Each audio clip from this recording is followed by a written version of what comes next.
Hey, what is happening, Bulls and Bears? I hope you are well. You're watching Bull Boom Bear Bust, back with another dose of economic reality. I don't think I put a video out yesterday. My voice has been kind of weird. I've been working a lot, talking to a lot of clients and customers, and a lot of my customers are very, very concerned about the debt ceiling. Now, I think the debt ceiling is going to get increased like it always does, but there's talks out there, like we talked about in our last video, that this could be the opportunity to bring in the new financial system, the new currency.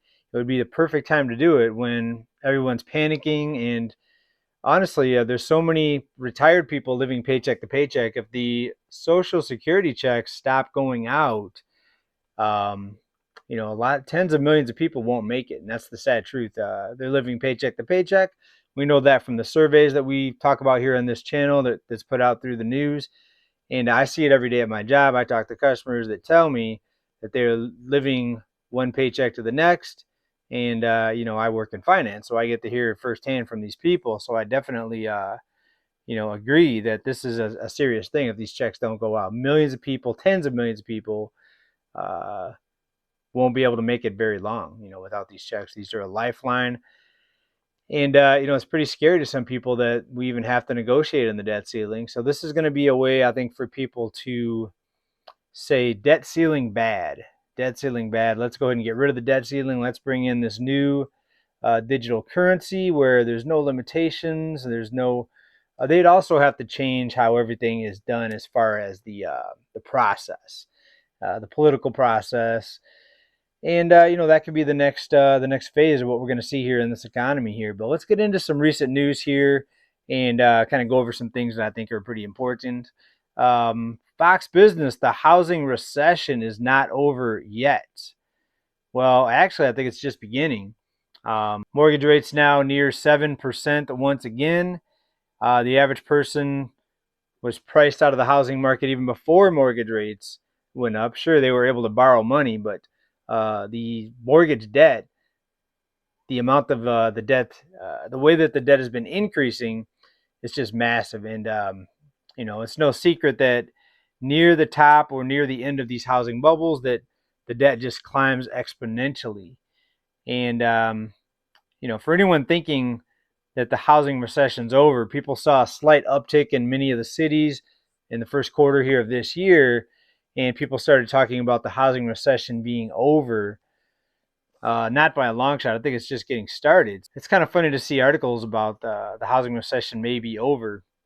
We haven't really seen any significant price corrections yet to allow people to re-enter the market. So how can it be over? Prices need to come down by at least another 50% in most markets to reintroduce affordability, considering the type of financial position that most people are in right now.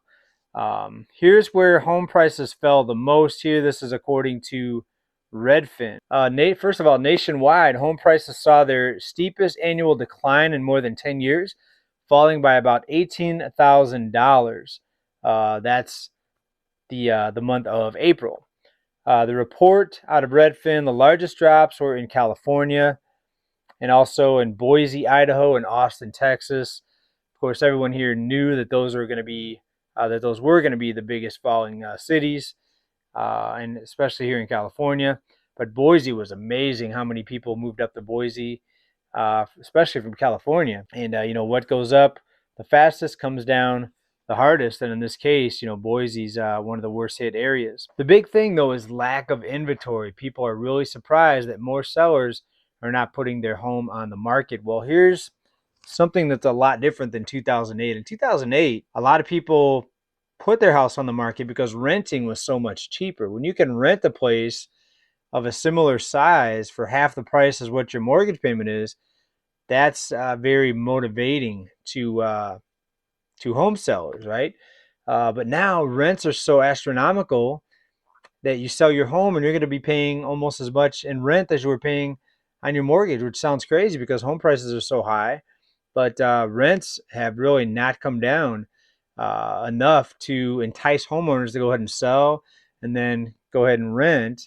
When you sell a home, you want to, make the money, you want to take your equity and you want to enjoy it. You don't want to go pay rent somewhere and still have the equivalent of a mortgage, if you know what I mean. You're not really enjoying your profits if you're still paying that type of monthly payment, which is ridiculous. Let's talk about the national debt. We're approaching $32 trillion. And it's just a number, right? I remember just a few years ago, people said the debt didn't matter. They said, look, it's over 30 trillion or approaching 30 trillion, and life still goes on, the sun still rises. But inflation now is really waking a lot of people up and making people realize that, yes, you can't just create all this money and not feel the effects of it. This happened very slowly over time, but now everybody sees that the rising prices are sticky and not going down. And maybe people will start paying attention to it, and maybe that's why there's more um, debate now on the debt ceiling because inflation. And another interesting part here, I'm looking at the U.S. debt clock here. Another interesting number out of here is the unemployment number. It talks about actual unemployed versus official unemployed. We know the official unemployed number is highly flawed, and it leaves out a lot of people that are no longer eligible for unemployment benefits. But here's the number of people officially unemployed, 5,786,000, so almost 5,787,000.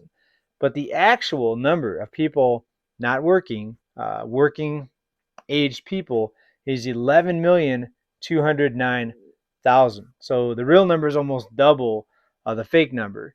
And I know we've talked about that here many times on this channel, but I wanted to read you the actual numbers instead of just percentages.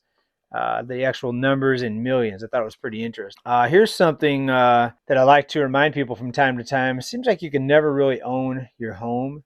It's not just seems like, it's true. I mean, you always have to have some sort of cost. And I'm not just talking about maintenance. I'm talking about the property taxes. Here's a story out of Connecticut. Lose your home over a sewer bill.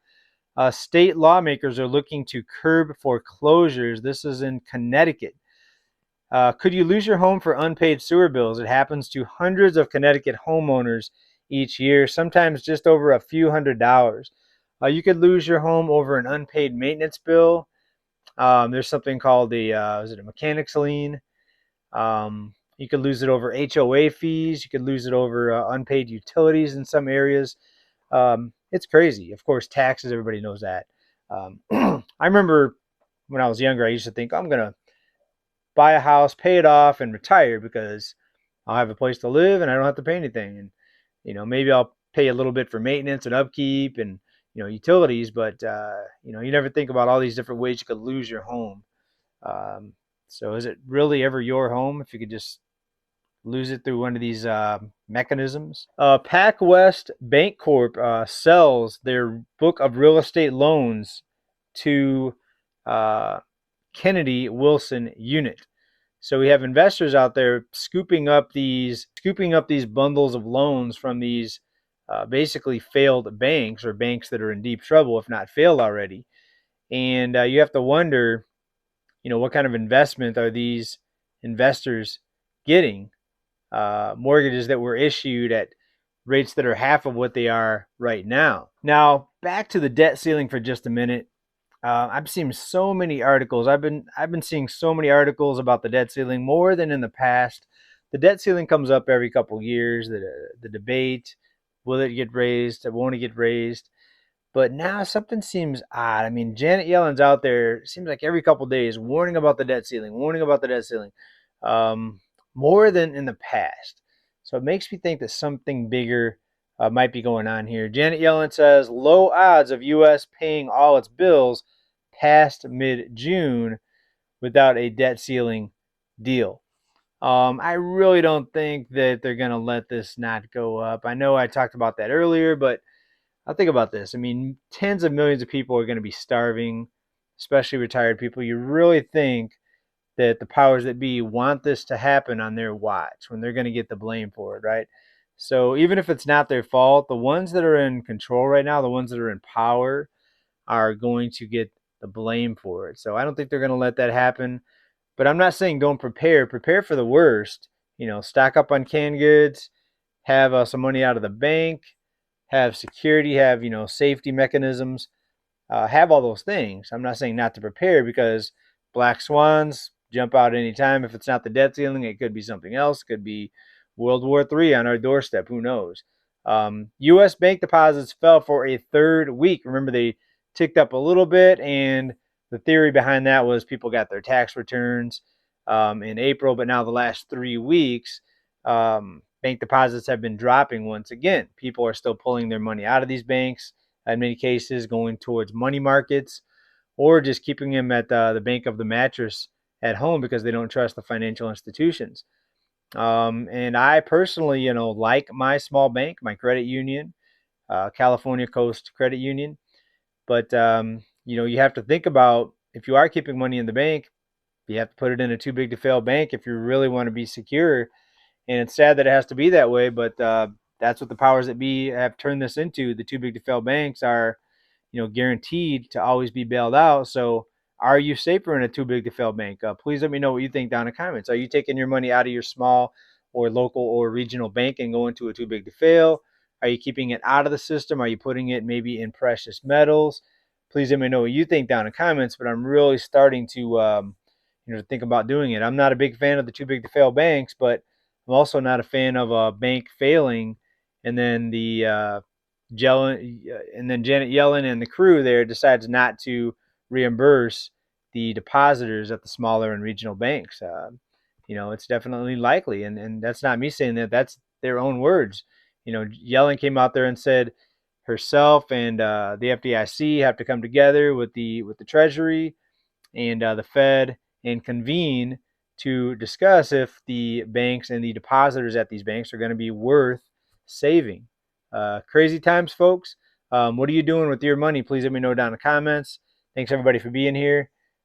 Please give a thumbs up if you like what we talk about. Come back for more news and economic analysis. And keep stacking, everybody. Peace.